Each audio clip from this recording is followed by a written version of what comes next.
วัดช้างคำสอนทำพิธีด้วยมีไมตรีสาระดีๆมีให้ทุกชน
สุขใจ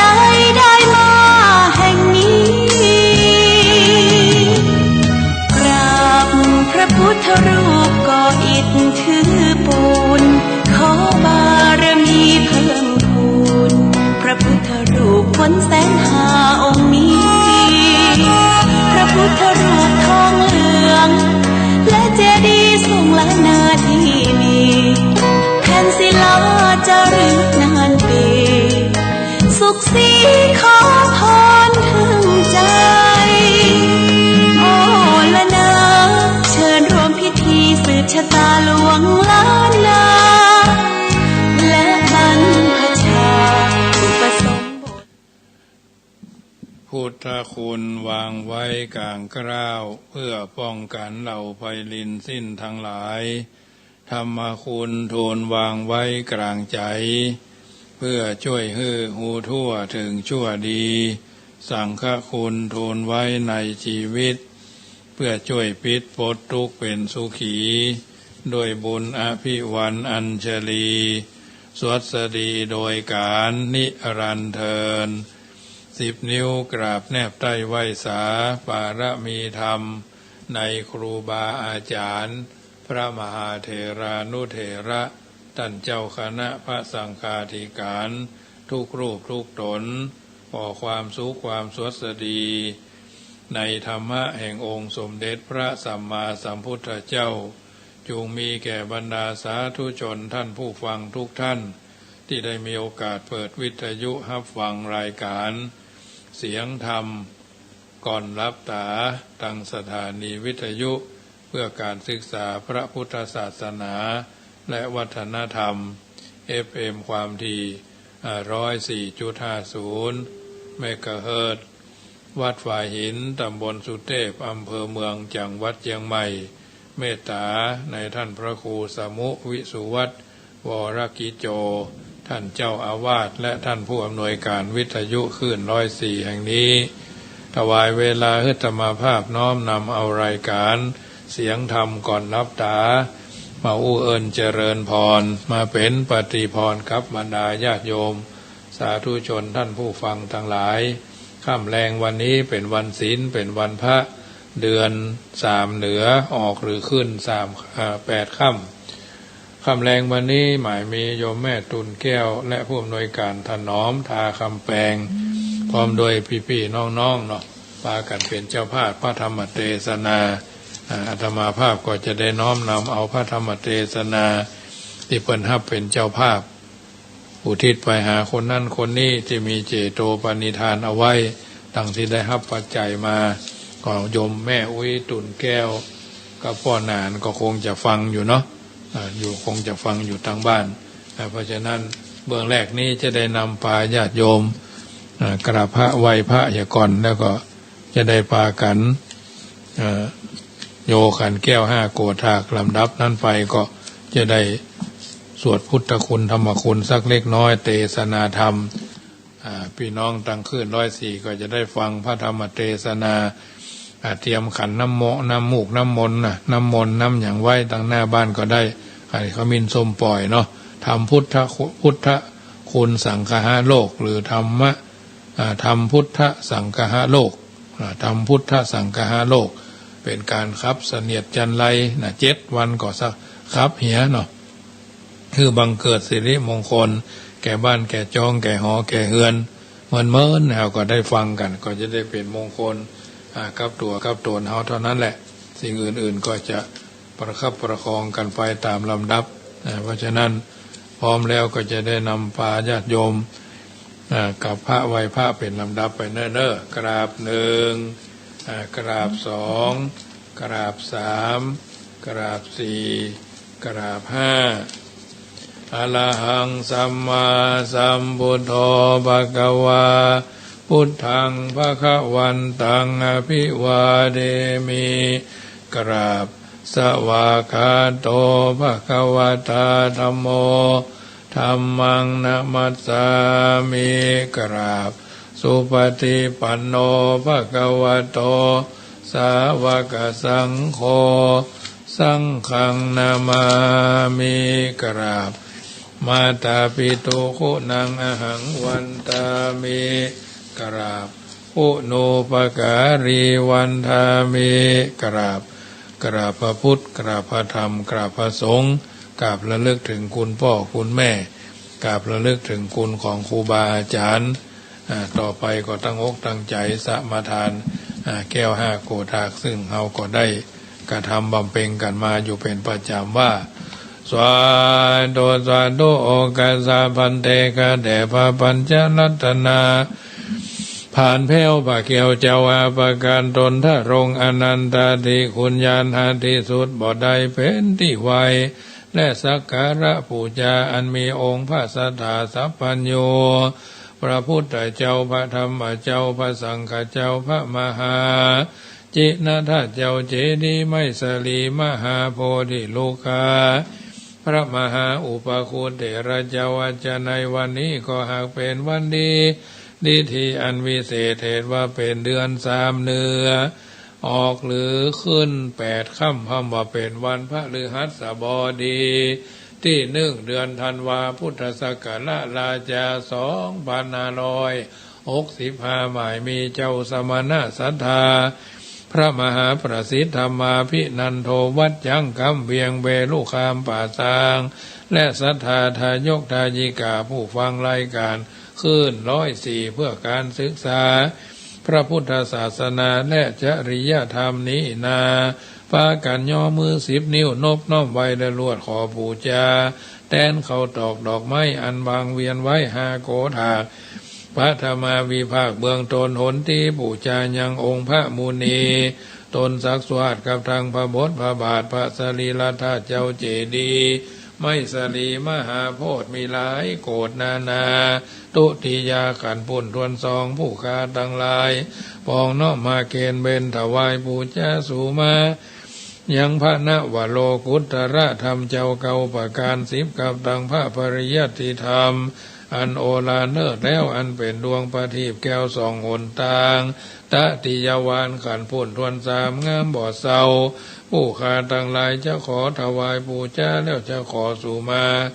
ยังคุณพระสังฆเจ้าอันมีคุณแห่งพระอริยสังฆเจ้าหมายมีพระมหาอัญญาโกณดัญญาโคตเก้าเงาเอตระหิทาราบต่อเต้าถึงสังฆสมุติสังฆเจ้าเป็นปริโยสานจตุทวารขันปุ่นทวน4งามล้นที่บาจักสังขยา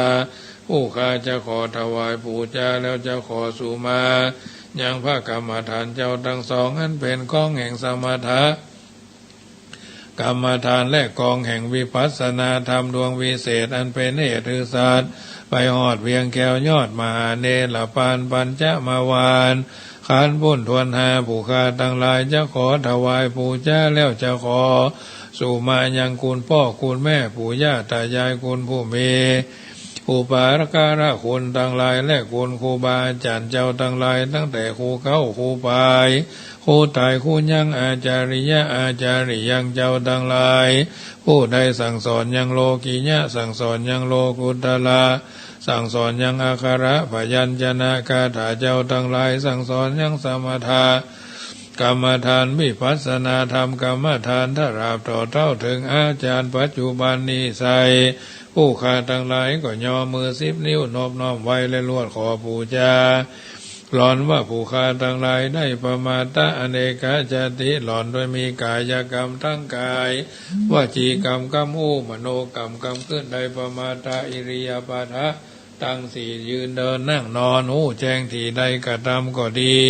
บ่หูแจ้งที่ใดกระทำดังอันก็ดีผู้ข้าทั้งหลายก็กลัวเป็นโทษน้อยโทษใหญ่ในพระแก้วเจ้าทั้งห้าจุงโปรดคุณนา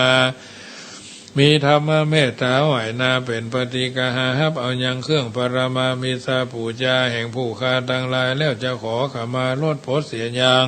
โตสนากรรมทั้งหลายให้กลายเป็นนาทิวิปาโกอโหสิกรรมอย่าได้เป็นนิวรธรรมกรรมอันแก่นการจะห้ามหนทางไปสู่จันฟ้าและเนรบานเสียแก่ผู้ข้าเที่ยงแท้ดีหลีโดยมีแท้นอโยคาวจราสปุริสะเจ้าทั้งหลายอันมาแล้วแต่ปังก่อนได้สักการะบูชาสูมาแก่องค์พระแก้วเจ้าทั้งห้าโกฏามีองค์สรีสัพพัญโยพระพุทธเจ้าเป็นต้นเป็นประธานหันมาบนปานนี้แล้วได้เสพสร้างนิสันตภระอานิสงส์มีโดยประการฉันใดก็ดีขอจงฮือผู้ข้าทั้งหลายจงได้เสพสร้างนิสันตภระอานิสงส์ปั๊มเพ่งโยคาวจราสปุริสะเจ้าทั้งหลายอันมาแล้วแต่บางก่อนนั่นจุงจักมีเที่ยงแท้ดีลีเตจะบุญญารายสีนี่นาผู้ข้าทั้งหลายจักอุทิศถวายไปหายังบูรพา มหากษัตริย์เจ้าทั้งหลายบูรพาอาจารย์เจ้าทั้งหลายถ้าลาต่อเต้าถึงพ่อแม่ปู่ย่าตายายข้าขูดวงศาพ่อเกิดแม่เกิดเจ้ากรรมนายเวรพระภูมิเจ้าที่เท้าจตุโลกบาลตั้งสี่เสือวัดเสือวาเสือบานเสือเมืองเทวบุตรเทวดาเจ้าทั้งหลายอันหันท่านรักษายังวัดวาศาสนาเสียงจุติทราบต่อเต้าถึงภูมิเทวดารุคาเทวดาปปัฏฐาเทวดาอากาสเทวดาชากามาวจระเทพินอินพรหมยมราชขุดนาคน้ำนาทีนางนาไทยธรณีตนจำบุญตนจำบาปตนจำน้ำหยาดเมียดหมายตาลจุงมาปัตตาอนุโมทนาในทีกาการะบัดนี้ยามนี้นั่นจุงจักมีเตียงแต่ดีลีบัดนี้ผู้ข้าทั้งหลายจะขอถวายปูชาสุมาเป็นมโคตภาษาบาลีว่าสวดตุอิทังโนอาคิมาตุบุปาราชาปุจจสัจจการวะตานังโจติตานังสัมมาสัมพุทธัสสะธัมมัสสะสังฆัสสะมหาจินาธาโตมหาเจติยังมหาโพธิลูกังสักจันเตมาปุเจมาตุติยัมปีตติยัมปีอิทังโนอาคิมาตุบุปาราชาปุจจกาลวะกเมนะเมตตายาพุทธัสสะทัสสะนัญจลภามหาเสยวานุปัชชโตพุทโธเมตโยเทวปูจิโตสังสาเลสังสารันโตปิอปเยนะขมามหาเสนิพพานาปัจจยเตมาปุเจมาจโยโนปันเตอจักขมายะตาปะเรยะตามูระเหยะตากุสเลเยมายังพุทธธรรมสังฆกัมมตานังกัมมตานาตายกาจริยสังฆเตสุปัญจลัตตเนสุอติเทวะปัจจุปันเนวะอวิวายติวาระโหวากายเยนะวาวาจายะวามนัสสาวะปะมาตังวะอาการะวังวะอากาสิมาติสวายตาธรรมังปฏิกโรมาเตสังโนปันเตพุทธาติรัตนาปัญจกังอนุกัมปังอุปาทายะอัจจยังอัจจยโตปฏิกันหาโตข้ามันตุอายติงสังวาริสามานาปุเนวังปฏิการิสามานิจังวัฏานิพานังสุขังวัฏานิพานังสารังวัฏานิพานังนิพานังภาลามังสุขังนะโมตัสสะภะคะวะโตอะระหะโตสัมมาสัมพุท ตัสสะนะโมตัสสะภะคะวะโตอะระหะโตสัมมาสัมพุทธัสสะนะโมตัสสะภะคะวะโตอะระหะโตสัมมาสัมพุทธัสสะพุทธังสรณังคัจฉามิธัมมังสรณังคัจฉามิสังฆังสรณังคัจฉามิทุติยัมปิพุทธังสรณังคัจฉามิทุติยัมปิธัมมังสรณังคัจฉามิทุติยัมปิสังฆังสรณังคัจฉามิตติยัมปิพุทธังสรณังคัจฉามิตติยัมปิธัมมังสรณังคัจฉามิตติยัมปิสังฆังสรณังคัจฉามิสรณะกะมะนังปานาติปาตาเวระมณีสิกขาปะทังสมาธิยามิอทินนาตานาเวระมณีสิกขาปะทังสมาธิยามิกาเมสุมิจฉาจาราเวระมณีสิกขาปะทังสมาธิยามิมุสาวาทาเวระมณีสิกขาปะทังสมาธิยามิสุราเมระยะมัจจะปะมาทฐานาเวระมณีสิกขาปะทังสมาธิยามิอิมานิปัญจสิกขาปทานิสมาธิยามิอิมานิปัญจสิกขาปทานิสมาธิยามิอิมานิปัญจสิกขาปทานิสมาธิยามิเอาละญาติโยมสาธุชนท่านผู้ฟังทั้งหลายต่อไปก็จะได้ฟังพระธรรมเทศนาเรื่องธรรมพุทธคุณสังฆะโลกดวงประเสริฐคำแรงวันนี้มีป่ายมีพ่อนานบุญมาแม่ตุนแก้วทาคำแปงพอถนอมภูสิตาทาคำแปงพร้อมด้วยบุตรธิดาวันพระก่อนพ้นอุทิศหาพ่ออุ้ยเฮือนแม่อุ้ยหลานแก้วฟูพ่ออุ้ยอินพ่ออุ้ยอุ่นแม่อุ้ยล่าแก้วฟูพ่ออุ้ยขาควายแม่อุ้ยปันทาคำแปงวันพระนี้พ้นอุทิศหาเจ้ากรรมนายเวรเจ้าเขนเจ้าตานายเจ้าบุญนายคุณอุทิศหาพ่อเกิดไม่เกิดเป็นต้นอันนี้ก็จะได้เทศนาธรรมเพื่อโยมพ่อโยมแม่พ่ออุ้ยแม่อุ้ยทั้งสองฟังถ้าฟังอยู่ทางบ้านณโอกาสบัดนี้นิพพานังเยนะกะลังลัมมังเยนะกะลังไสยังบัณฑิโตสังโนปัสกุงอุทิสิตุงธรรมมุตตมังปัจจังอาราธนังกะโรมานะโมตัสสะภะคะวะโตอะระหะโตสัมมาสัมพุทธัสสะ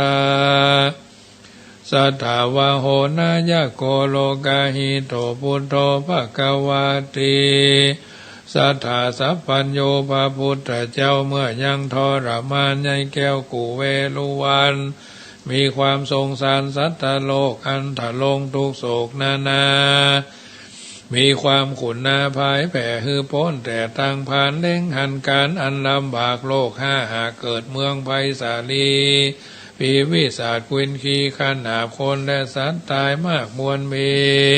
พระก็มีความพานีบ่แล้วจึงกากาดแก้วลีลา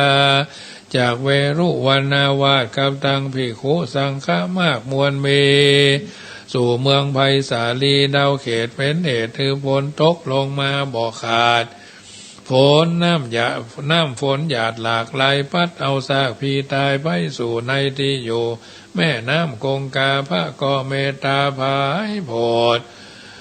พวกยังพุทธคุณสังฆะโลกแก่พระมหาอนันตเถรเจ้าดูลาอานันตเถรเจ้าตนอุปถากจุงถือเอาบาทและเฮียนเอายังพุทธมนต์เสกเป่าลงยังน้ำในบาทเอาศาสตร์ไปตัวนครใจพญาตยักหนีไก่ไก่กาดด้วยบาทพระคาถาญาติโยมที่อยู่ทางบ้านเตรียมน้ำขมิ้นส้มปล่อยสวดจากวิทยุมือถือก็ได้เอาโยงไปหาที่ขันน้ำพระพุทธมนต์อายังวุจติอายังวุจตานันตภิกขุอรัญญากตานังวาติอิติปิติพุทโธธัมโมสติมาโตปะปะกัมมังวินาสันตุพุทโธธัมโมสังโฆสติมาโตปะปะกัมมังวินาสันตุบทนี้รำงับดับหายเสียยังกรรมและอันบาปและกรรมอันตนหากได้กระทำมาแลพุทโธธัมโมสังโฆ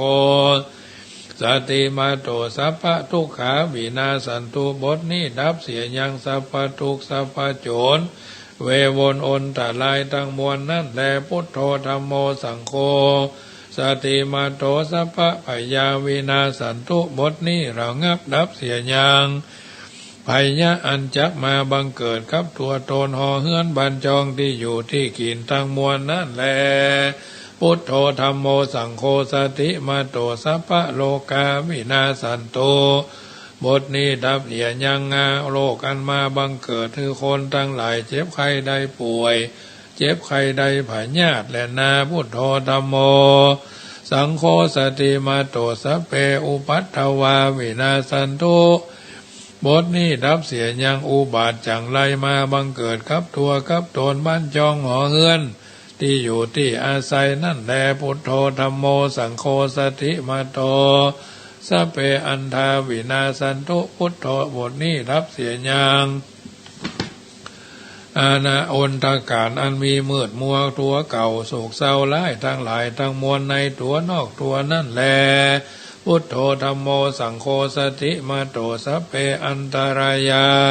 วินาสันตุบทนี้ดับเสียยังอนตรายภัยยะอันจักมาบังเกิดวินาศชิบหายแก่โลกทั้งมวลนั่นแลพุทโธธัมโมสังโฆสติมาโตสัพเพราหูโจราวินาสันตุบทนี้ดับเสียยังราหูเกตและเลิกวิเศษ27ตัวมากกัดตามฮือเป็นโจรปาฮือวินาศเสียงอินทรีย์ทั้งหลายทั้งมวลนั่นแลพุทโธธัมโมสังโฆสติมาโตสัพเพเกตุโจลาวินาสันตุบทนี้ดับเสียยังเกตและมากคือเป็นโทสาภัยยะได้พิษได้ผวนผู้ยิงผู้ชายโดยกรรมเวรข้อใหญ่ตั้งมวลนั่นแลพุทโธธัมโมสังโฆสติมาโตสัพเพนักขัตถะโจราวินาสันตุบทนี้ดับเสียยังนักขัตถะเลิกตนเป็นโจรกะทำฮือพิษพวนบังเกิดฮือ1 2 3 4 5 6 7และนักขัตตาราหูฮือใดถูกโทษและทานตกรรมถูกเล็กถูกน้ำตัวใหญ่นั่นแลพุทโธธัมโมสังโฆสติมาโตสัพเพสัพเพปิสาจะโจราวินาสันตุบทนี้ดับเสียยังผีวิสาทไล่ตั้งมวลนั่นแลพุทโธธัมโมสังโฆสติมาโตสัพเพราคาสัพเพยักขาโจราวินาสันตุบทนี้ดับเสียยังภัยยะมีมหายักษ์และเสนายักษ์ให้ทั้งหลายทั้งมวลนั่นแลพุทโธธัมโมสังโฆสติมาโตสัพเพยาโควินาสันตุบทนี้ดับเสียยังเสือไล่ตัวไล่นั่นแลพุทโธธัมโมสังโฆสติมาโตสัพเพกันหา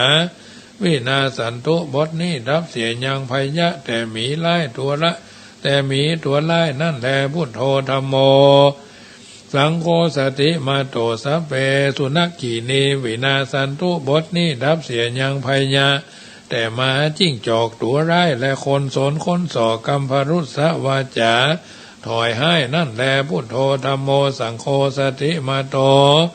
สัพเพละสัพเพโจราวินาสันตุบทนี้ดับเสียยังโจรมากระทำครอบงำบนเอาครอบครัวนั่นแลพุทโธธัมโมสังโฆสติมาโตสัพเพโจรามาโรวินาสันตุบทนี้ดับเสียยังโจรมานอันแต่งแปลงหัวใจฮือพุ่งซ่านแผ่ผวนก็ทำอันเป็นบาปนั่นแลพุทโธธัมโมสังโฆสติมาโตสัพเพโจรราชาวินาสันตุบทนี้ดับเสียยังราชดันดาราชดันดาเท้าพญาอันมักครอบงำกำจัดคือวินาศสิภายนั่นแลพุทโธธัมโมสังโฆสติมาโตสัพเพมนุษสะโจราวินาสันตุบทนี้ดับเสียยังคู่คนร้ายมักกระทำโทสะมานะเบียดเบียนข่มเหงเต่งเต็กท่านคือสิภายนั่นแลพุทโธธัมโมสังโฆสติมาโตสัพเพดันหาวิตันดาวินาสันตุบทนี้ดับเสียยังค้อนก้อนหินตัวเล็กและอันเป็นเครื่องคาตั้งมวลนั่นแลพุทโธธัมโมสังโฆสติมาโตสัพเพละ สเปละหุละกุลังวินาสันตุบทนี้ดับเสียยังค้อนกอมค้อนยาวเปล่าเปิบกันคือเป็นพญะทั้งหลายนั่นแลพุทโธธัมโมสังโฆสติมาโตสัพเพโตสะโจลาวินาสันตุบทนี้ดับเสียยังโตดให้อุบาทให้บทนี้คือดับภัยยะให้ทางมวลนั่นแลพุทโธธัมโมสังโฆสติมาโตสัพเพโมหะโจราวินาสันตุบทนี้ดับเสียยังโมหะคิ้วโขดโมหะโลภคืออันเป็นโทษเป็นตาทั้งมวลนั่นแลพุทโธธัมโมสังโฆสติมาโตสัพเพตัณหาวินาสันตุพุทโธธัมโมบทนี้ดับเสียยังตัณหาโลภร้ายกาขนองปองแห่งต้านโลภร้ายมักเอาว่าโดยโลภะตัณหานั่นแลพุทโธธัมโมสังโฆสติมาโตสัพเพอาวุธานิวินาสันตุบทนี้ดับเสียยังอาวุธให้อันเป็นเครื่องฆ่าเบียดเบียนสัตว์และคนนั่นแลพุทโธธัมโมสังโฆสติมาโตสัพเพธนูวินาสันตุบทนี้ดับเสียยังของกองนาธนูนาไม้ปืนฟ้าปืนใหญ่หมอกนาดกางกงปืนผานาไม้ทั้งมวลนั่นแลพุทโธธัมโมสังโฆสติมาโตสัพเพอคิไดหาวินาสันตุบทนี้ดับเสียยังไฟให้ลมให้แล้วมาบังเกิดมีมาคือปรากฏแก่โลกคือไฟ6ประการอันหนึ่งบุแผ่นดินออกมาอันหนึ่งกำจัดยังสัตว์ทั้งหลายในโลกทั้งมวลอันหนึ่งมั่งแผ่นดินออกมากำจัดยังสัตว์ทั้งหลายในโลกทั้งมวลอันหนึ่งมั่งแผ่นดินออกมาอันหนึ่งมั่งออกไม่ออกมาอันหนึ่งเกิดแต่ลมแล้วบังเกิดคือเป็นไฟออกมาอันหนึ่งไฟเกิดแต่พระอาทิตย์คือดับเสียยังสัตว์โลกน้อยใหญ่ทั้งมวลคือชิบหายนั่นแลพุทโธธัมโมสังโฆสติมาโตสัพเพวาสินีวินาสันตุบทนี้คือดับเสียยังดาบและมีดปลายแหลมคือว่ามีดซุยเป็นเครื่องให้ทั้งมวลนั่นแลพุทโธธัมโมสังโฆสติมาโตสัพเพสัทธารูวินาสันตุบทนี้ดับเสียยังภัยยะแก่สัตว์เดรัจฉานตัวหยาบคือเสือร้ายหมีร้ายจ้างร้ายม้าร้ายงัวร้ายควายให้หมูและงูให้พงพายสัตว์มีพิษมีเขียวเครื่องคาบทั้งมวลนั่นแลพุทโธธัมโมสังโฆสติมาโตสัพเพนาคะโจราวินาสันตุบทนี้ดับเสียยังนาคให้อันกระทำคือเป็นพยะทั้งมวลนั่นแลพุทโธธัมโมสังโฆสติมาโตสัพเพราชะโตวาโจระพยังวาวินาสันติบทนี้ดับเสียยังพยะคือตัวเล็กหอกดาบผีพิศาจโพงพายค้อนและบวงบาท5ประการนานาต่างๆนั่นแลนะโมพุทธัสสะนะโมธัมมัสสะนะโมสังคัสสะปัญจสัตตัสสะภมะเสนามหาปริวารายาสยาสุขีตาภวันตุเตสัมพุทธัสสะอุปัฏฐวาสัพพะปะปะสัพพะปาละสัพพะพยาสัพพะโลกาวินาสันตุพุทธะเตเจนะธรรมะเตเจนะสังฆะเตเจนะสัพพะทุขาปมุญจันตุสุหิตาโหนตุสัพพตาเอวังพุทธังสรันตานังธัมมังสังฆัญจาภิกขโวพยังวาจัมพิทัตตังวาโรมหังโสวาโสมะเหตโสนะเหตติติอรหังสัมมาสัมพุทโธวิจารจรณะสัมปันโนสุขโตโลกวิโตอนุตตโลปุริสัตธรรมสารติสัตตเทวมนุสสนังพุทโธภควติสวากขาโตพุทโธภควติสวากขาโตภควตาธัมโมสันติติโกอากาลิโกเอหิปัสสิโกโอปนาญิโกปัจจตังเวทิทัพโพวินโยอิติสุปฏิปันโนภควโตสาวกสังโฆอุจุปฏิปันโนภควโตสาวกสังโฆยายาปฏิปันโนภควโตสาวกสังโฆสามีจิปฏิปันโนภควโตสาวกสังโฆยติตังจัตตาริปุริสายุคานิ อัฏฐปุริสบุคลาเอตภะคะวะโตสาวกสังโฆอาหุนายโยปาหุนายโยตักขินายโยอัญจลีกรณิโยอนุตตรังปุญญเขตังโลกัสสาติราชโตวาจุระโตวามนุสสโตวาอมนุสโตวาอาคิโตวาอุตกโตวาปิสาจโตวาคานุกโตวากันดกโตวานักขตโตวาจนะปตาโรกโตวาสัตตมะโตวาสันติติโตวาสัพพุริสโตวาจันดาหติอาสามิกาโกนากุกุระอาหิวิจิกามณีสัมปติปิอัญชาตาลาสาสุกาลามหิงสัญญกาลคาสติหินานาปยะโตวานานาโรกโตวานานาอุปตวะโตวะอาระขังกังหันตุปนิธานาโตปัฏฐายะตถาคตัสสะตัสสะปะระมิโยตัสสะอุปปะระมิโยตัสสะปรมัตถะปะระมิโยปัญจมหาปาริจเกติโสจริยาปัจฉิมภเวกภาวะขันติจติงอภินิคามานังปัฏนาจาริยังโพธิปัลลังเกมระ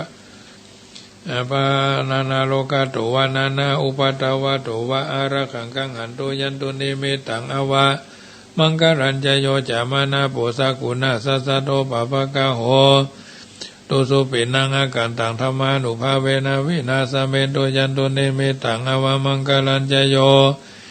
จามานาโปสกุณาสัสสะโตปะปะกะโหตุสุปินังอาการตังสังฆานุภาเวนะวินาสเมตุอาวะมังกลัญจโยจามานาโปสกุณาสัสสะโตปะปะกะโหตุสุปินังอาการตังพุทธาธัมมาสังฆานุภาเวนะวินาสเมตุทุกขปัตตาจนิทุกขาพยาปัตตาจนิพยาโสกปัตตาจนิโสกาหุนตุสัพเพปิภานิโนเอตาวตาจะอัมเหหิสัมปตังปุญญสัมปตาสัพเพเทวานุโมทันตุสัพพสัมปติสิทธิยาตานังตตันตุสัทธาญาสีลังลักขันตุสัพพตาภาวนาภิรตาหนตุขจันตุเทวตาคตาสุขปัตตาจนิทุกขาพยาปัตตาจนิพยาโสกปัตตาจนิโสกาหนตุสัพเพปิภานิโนเอตาวตาจะอเมหิสัมปตังปุญญสัมปตังสัพเพเทวานุโมทันตุสัพพะสัมปติสิทธิยาตานังตตันตุสัทธาญาสีลังลักขันตุสัทธาสีลังลักขันตุสัพพตาภาวนาภิรตาหนตุขจันตุเทวตาคตาสัพเพพุทธาปรปัตตาปัจเจกานัญจายังปรังอรหันตานัญจเตเจนาระขังปันธามิสัพพโสสักกัตวพุทธรัตนังโอสถังอุตตมังวรังหิตังเดวมนุสนังพุทธเตเจนะโสทินานะสันตุปัตตวาสัพเพพยาวุปัสสเมนตุเตสักกัตวาธรรมรัตนังโอสถังอุตตมังวรังปาริลังอุปัสสมานังธรรมเตเจ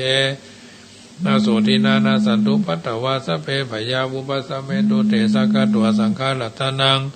โอสถังอุตตมังวรังอาหุนายังปะหุนายังสังฆาเตเจนะโสทินานาสันตุปัตตวาสัพเพโรคา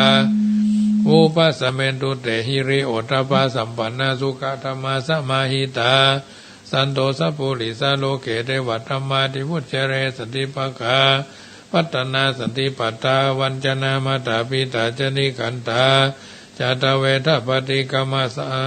ปฏิกรรมอโรคยะปรมาราภาสันตุติปรมังทนังวิสาสะปรมายตินิพพานังปรมังสุขังอัตนาหิอัตนาติยะสุตังสุวรรณพระมาคันตวานาโสตาลังมหิทธิกามามัสสะเจวะนิคามิตวะพมาจารังอเตสยงอินตาทะโยเจเตโวภามะโลเกปราปัจจาไมหังสะจายะปุญญมหิวัตตะลันตุงสัพพตามหากรุณิโกนาโตหิตายะสัพพปานินังปุเรตวะปารมีสัพพปโตสัมโพธิมุตตมังเอเตนะสัจวะเจนะโหตุสัพพตาพุทโธมังการาสัมพุทโธกัมพิโรตุตโสอตุตสัมพุทโธสัพติปตุตโมพุทธมังกลามากมมาสัพพทุขาปะมุญเจเลธโมมังกลาสัมพุทโธกัมพิโรตุตโสอนุงธรรมะ มังคละมากัมมาสัพพะพยาปมุญจเลสังโฆมังคละสัมพุทโธวรตคินายโยสังฆมังคละมากัมมาสัพพะโลกาปมุญจเลนัตถิเมสะละนังอัญญังพุทโธเมสะละนังวลังเอเตนะสัจวะเจนะโหตุเตเจยมังคลังนัตถิเมสะละนังอัญญังธัมโมเมสารนังวรังเอเตนะสัจวะเจนะโหตุเตเจยมังคลังนัตถิเมสะละนังอัญญังสังโฆเมสะละนังวลังเอเตนะสัจวะเจนะโหตุเตเจยมังคลังเมื่อแล้วพระมหาอนันตเถระเจ้าได้เราได้เรียนได้เขียนได้อ่านได้ตักน้ำในใสดีใส่ยังบาทสวดพุทธมงคลคาถาตามอันเฮียนมาจุเยืองอันเป็นเครื่องพุทธมงคลปัดเป่าลงในบาทสวดทั่วนครใจบ้านจองที่อยู่ที่อาศัยทั่วไปนครไผ่สาลีผีวิสาจพรหมภัยอยู่บ่ได้อสูรกายให้หนีบ่ก็หนีไปคนและสัตว์ทั้งหลายทั่วหน้าพ้นจากพยาธิข้ามขาลาวีเพื่อเมื่อพระปานีภายโผดพ้นจากอุบาทโทษนาก็มีวันนั่นแลอันว่าทำพุทธศาพุทธคุณสังฆะโลกดวงประเสริฐนี่นาเป็นของวิเศษปกป้องเหตุอุบาทกังวลเคาะในตัวนอกตัวและกระทำยังคนและสัตว์ทั้งหลายพญาตินาหรือว่าตองศรัทธาหอกดาบของมีความหักปักแตงหรือว่าเป็นความเปิ้นแปลงใส่มีข้อร้ายถูกดันดกรรมถูกจองจำในข้อเปิ้นหรือว่าถูกเพื่อนหลอกลวงเอาหรือว่าเมาบิ่นบาเป็นข้อร้ายเข้ามาโจรหรืออับจนสัมปติลายสิ่งหิบ่มาหาบ่ใดหรือว่าตัวตนมีผู้อาฆาตคอยวิวาทฟันแทงหรือว่าสัตว์ป่าแถลงเข้าบ้านเป็นต้นว่ากวางฟานตันเห็นหันเหตุการณ์ผิดแผกมีแห้งกาหากจับตองหลังคาหรือว่าเคหาถูกไฟไหม้หรือว่าสัตว์ใหญ่น้อยลง5กินน้อย5ลงกินปิดจะเข้ากาปลูกดินเข้ากาพญาติคำขาลาวีแมงบงมีมวลหมู่ลงสู่ตนเข้าคบกินผีหรือว่าผีกะสิงเข้าสู่ในที่อยู่หมู่คนจงปากันตั้งศรัทธาตนหือมันเตียงใจสอดดันในธรรมตกแต่งยังพีกรรมหลายสิ่งเป็นต้นว่าของยิ่งผู้จาจ้อ15ตุง15ปาฏิ15ดวงดอกไม้15ดอกเทียน15เล่มใส่ทรายใส่บอกน้ำบอกทราย15บอกเข้าเปลือกหมื่นเข้าสารปัน15บอกเข้าเปลือก15บอกเข้าสาร15บอกเข้าเปลือกหมื่นเข้าสารปันผ้าขาวว่านึ่งหน่อกล้วยหน่ออ้อยเป้าตาลสาดหมอนน้ำต้นคันโทเมื่อตกแต่งพร้อมแล้วจุงอังกาศลาธนาภิกขุสังฆเจ้าตนมีศีลใสผ่องแผ้วมาเทศนาณมณฑลพิธีนั่งธรรมเทศนาธรรมพุทธคุณสังฆะโลกอันพระพุทธเจ้ากล่าวโปรดภายยังคนและสัตว์ทั้งหลายตั้งจิตใจฟังคือทีเที่ยงจักพ้นที่ทางผ่านสุขสำราญบ่ขาดอย่าประมาทในธรรมก็มีด้วยประการดังเทศนานี่แหละนาโอเมเหติทาปตากติตติเหบะเวบะวิรุญญกะรุกายะทิรุวิวะเทอมกากากานุนานานินูนินานารูปาบาภาโอเมเหเตวะเตนิรุตถภารุปิสาตารุณิวาจะโรเทภกาโมเหวะนาหิมะโคมภาอมสวหายแก้เหตุไล่นาอากาติเมตตาอินตาติเมตตาเทวาติเมตตาพระมาติเมตตายมาราชาติเมตตาเวสุวรรณโนติเมตตาจตุโลกัปปะละกัปปะละติเมตตาราชาโนติเมตตาอสุรกายะติเมตตาสัพพมิชาทิเมตตาเมตตานักขตาละติเมตตาเวสุวรรณราชาติเมตตากามโภชนากาติเมตตาจุมพูติเมตตาสัพพัญญูตัญญาติเมตตาอรหันตาติเมตตามหากัสสปะ ติ ติเมตตามหาโมคคาราติเมตตามหาสารีปุตตติอาลาติเมตตาธรณีสลีคุตติเมตตาราจาโนราชาโตพุทธสังฆลานังยันตุนิพุทธังอาสะลานังยันตุนิมิตังอวะมังการัญจโยกจามานาโปสกุณาสัสสะโตปาปะกะโหตุสุปินังอาการตังพุทธานุภาเวนะวินาสเมนโตปุญญาพุทธังสลานังยันตุนิมิตธัมมังสลานังยันตุนิมิตตังอวะมังการัญจโยจามานาโปสกุณาสัสสะโตปาปะกะโหตุสุปินังอาการตังธัมมานุภาเวนะวินาสเมนโตสังฆังสลานังยันตุนิมิตตังอวะมังการัญจโยยามานาโปสกุณาสัสสะโตปะปะกะโหตุสุปินังอาการตังสังฆานุภาเวนะวินาสเมนโตพุทธสังฆะโลกังโอวาตังนิติตังพุทธคุณสวงฆะโลกดวงประเสริฐก่อบางกอมสมเลศเสด็จเสียเต้าอีก่อนแลเอาละท่านสาธุชนพ่ออุ้ยแม่อุ้ยพ่อลุงแม่ป้าเอาอาทั้งหลายได้ยินได้ฟังการสังวาสสวดที่ยายพุทธคุณธรรมคุณสังฆคุณซึ่งเป็นสิ่งศักดิ์สิทธิ์ประดิษฐานอยู่ในจิตอยู่ในใจอยู่ในเนื้ออยู่ในตัวอยู่ในตนเฮาท่านทั้งหลายเป็นเวลาเมินนานนับตั้งแต่หู้ว่าพุทธคุณธรรมคุณสังฆคุณทั้งหลายเหล่านี้ได้สิ่งสถิตประดิษฐานอยู่ในจิตอยู่ในใจเฮาเป็นส่วนใหญ่วัตถุที่ควรบูชาก็คือพระพุทธพระธรรมพระสงฆ์พระพุทธเจ้ามีปัญญาคุณบริสุทธิ์ที่คุณมหากรุณาที่คุณพระปัญญาคุณก็คือพระพุทธเจ้าได้ตรัสรู้โดยบ่มีครูสอนบ่มีครูอาจารย์สั่งสอนรู้ธรรมวินัยด้วยพระองค์เองพระบริสุทธิ์ที่คุณเป็นอาการที่พระพุทธเจ้าหมดกิเลสตรัสรู้แล้วได้อาสวัคยานที่กำจัดกิเลสทั้งปวงได้ละทิ้งกิเลสเครื่องเศร้าหมองใจและวาสนากิเลสหมายถึงความเศร้าหมองใจแห่งจิตเกิดโลภอยากจะได้โกรธเครียดแค้นหลงไหลในวาสนาต่างๆเหล่านี้และมหากรุณาที่คุณแปลว่าทนบ่ได้ที่หันคนอื่นตกทุกข์ได้ยากต้องกึดจ้วยพระพุทธเจ้าตรัสรู้แล้วทรงอาศัยกรุณาคุณเสด็จไปสั่งสอนในป่าในดอยในห้วยในเขาในเมืองนอกเมืองเพราะพระพุทธเจ้าตรัสรู้ในป่านั่งบนดินกินบนทรายปรินิพพานนะกองปืนต้นไม้ในป่าทั้งนั้นผู้ซึ่งประกอบด้วยคุณถึง3ประการห้องว่าพระสัมมาสัมพุทธเจ้าสำหรับพระพุทธรูปเป็นเพียงเครื่องหมายบ่งบอกเฮาท่านทั้งหลายได้อุทิศ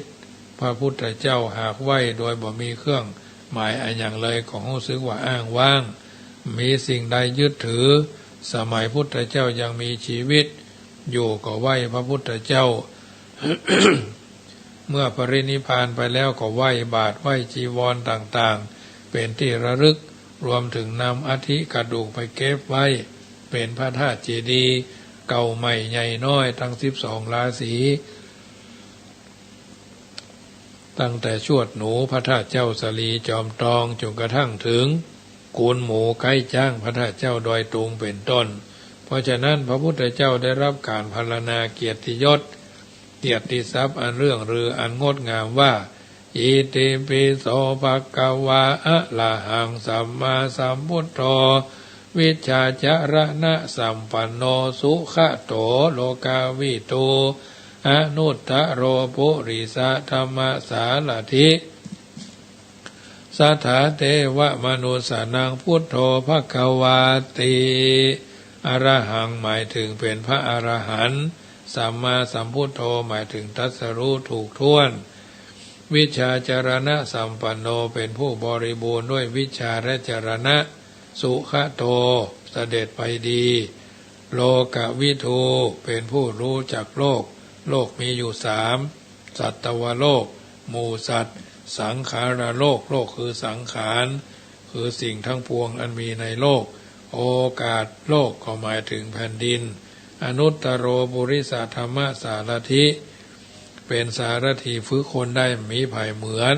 สัทธาเทวมนุษย์สานังเป็นครูของเทวดาและมนุษย์พุทโธหมายถึงผู้รู้ผู้ตื่นผู้เบิกบานภัคควาเป็นผู้แจกธรรมหรือโชคดีเป็นต้นดังนี้นำมาอุเอิญเจริญปอนญาติโยมสาธุชนได้ยินได้ฟังนำไปเป็นนิทัศนะอุทาหรณ์อบจิตลมใจให้เราต่างๆหลายได้เข้าใจในสิ่งต่างๆเหล่านี้ฉะนั้นค่ำคืนวันนี้รายการเสียงธรรมก่อนรับตาก็มาถึงช่วงสุดท้ายก่อนนำรายการจากท่านไปนึกเสมอพิจารณาอยู่เป็นประจำว่าโรคเปลี่ยนไปใจคนเวียนตามติดดัดจริตลุงรังยากอย่างถึงชิงเด่นดังศีลธรรมไม่คำนึงเห็นแล้วซึ่งอานาถหน้าหนอชาติคนสุขทุกข์อยู่ที่ใจใช่ที่อื่นจะนั่งยืนเดินนอนหรือตอนไหนหากไม่ฝึกหัดปรงตรงที่ใจอย่าหวังได้สุขแท้อย่างแน่นอนยุคมืดมนคนห่างทำไฟกรรมชั่วเห็นแก่ตัวเนรคุณจิตขุ่นหมองวัดไม่เข้าเจ้าก็ไม่ไหว้ใจลำพองมีแต่ปองทุจริตจิตมืดมนโลกขาดธรรมน้ำขาดปลาฟ้าขาดฝนดูชอบกลดุจลางร้ายภัยมหันต์ใกล้ยุคสิ้นถิ่นธรรมะภควันผู้คนหันหลังให้ทำจิตต่ำทรามใจมนุษย์ร้ายเหลือเมื่อเทียบสัตว์สารพัดลุงรังเกินอย่างถึงจิตใจสัตว์ไร้เรศนัยให้คำหนึ่งไม่เท่าถึงความเลวร้ายในใจคนผู้มีศีลศรัทธาบรรดาศักดิ์ทรัพย์ประจักษ์ปัญญาล้ำนำสดใสจะไปสู่แดนแคว้นนาแดนใดคนย่อมไหว้เชิดชูน้อมบูชาไฟความโกรธหาใดเปรียบได้ติดดวงอาทิตย์เดชกล้ามหาศาล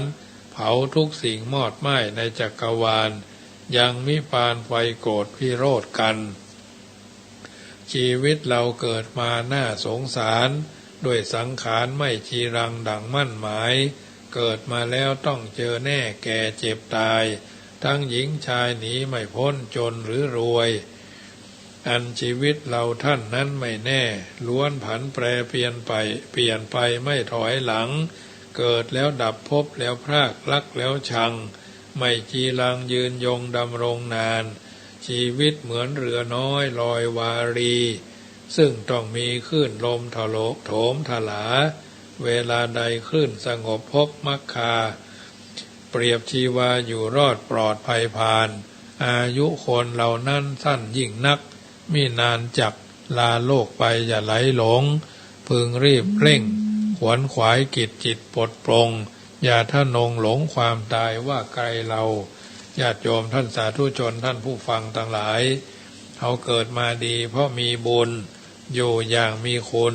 แม้จะไปก็ขอให้มีทุนเกิดมาดีเพราะมีบุญ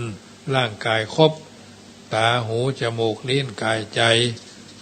ก็ครบบริบูรณ์บวิตบแวงบแกว่งบไกวเนาะเดินได้สบายกินได้สบายเพราะฉะนั้นบัณฑิตชนคนผู้รู้ท่านก็กล่าวเอาไว้ว่าโลกมนุษย์ประดุจดั่งทะเลกว้างสิ่งกีดขวางอุปสรรคมากเหลือหลายมีคลื่นลมคือปัญหานั้นมากมายทั้งน้อยใหญ่สลับเปลี่ยนหมุนเวียนไปชีวิตในโลกกว้างของเหล่าสัตว์ต่างเร่งรัดประกอบกิจตามวิสัย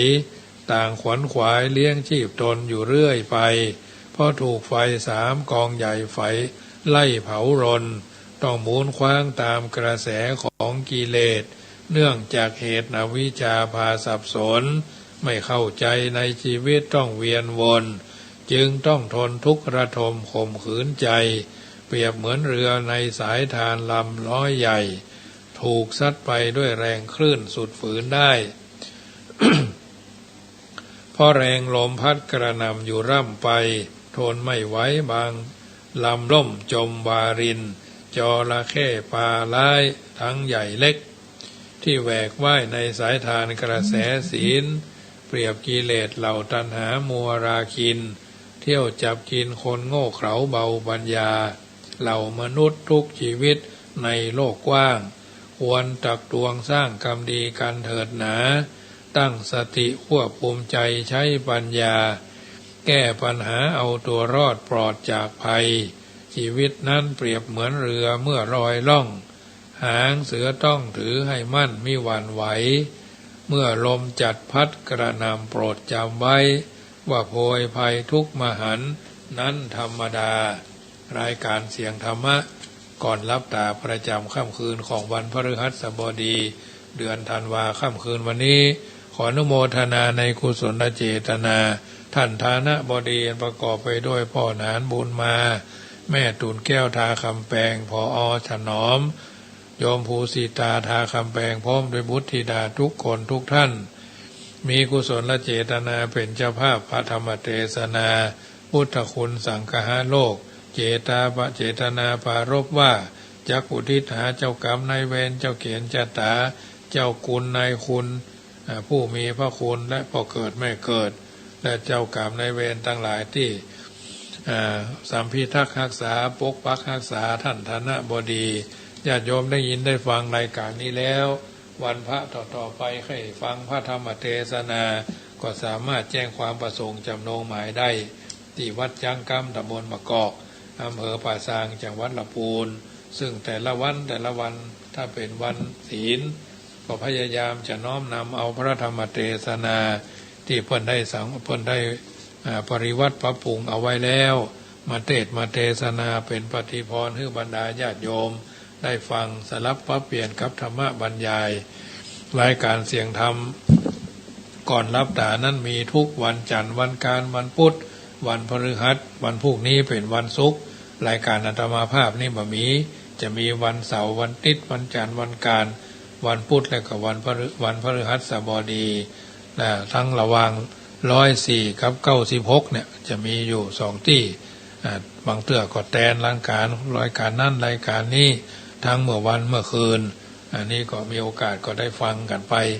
ฟังแล้วนำไปคิดฟังแล้วนำไปพิจารณาปรับใจให้ตัวตนเอาเป็นผู้ที่มีความรู้ความสามารถสว่างกระจ่างแจ้งในลำดับไป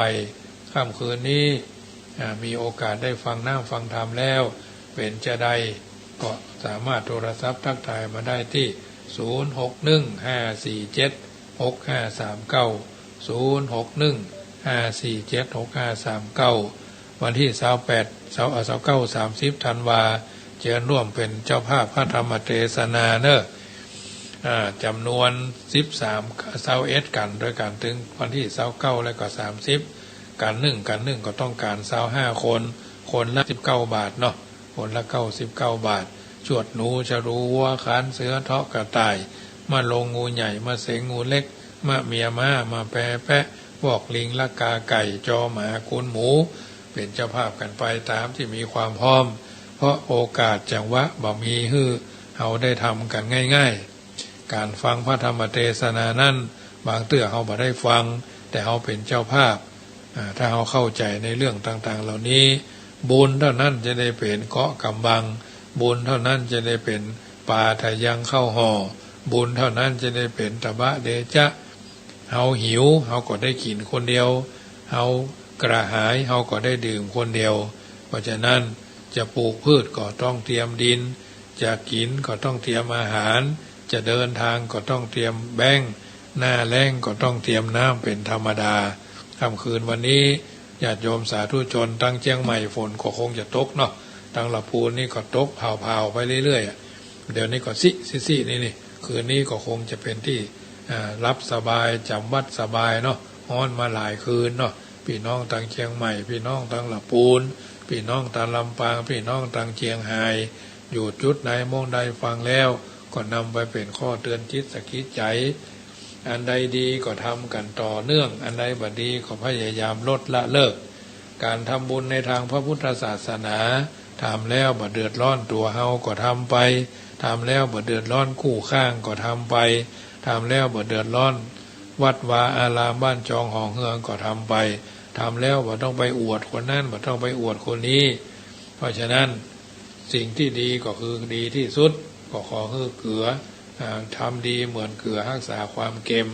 จะได้เป็นพลังที่ทำให้เราท่านทั้งหลาย อยู่สุขสบายกันเที่ยงเต้า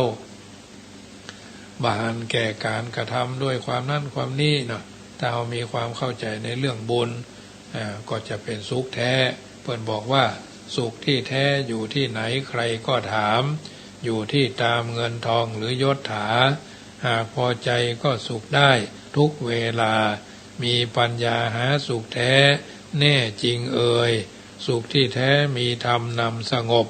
ทำให้พบสุขจริงแท้ไม่แปรผันพุทธธรรมนำพาสิ่งสำคัญจิตใจนั่นสุขสงบพบสัจธรรมรัตนัตยานุภาเวนะรัตนัตยเตจะสาสทาโสถีพระวันตุโวอายุวันโนสุขังปะลังขอเจริญพร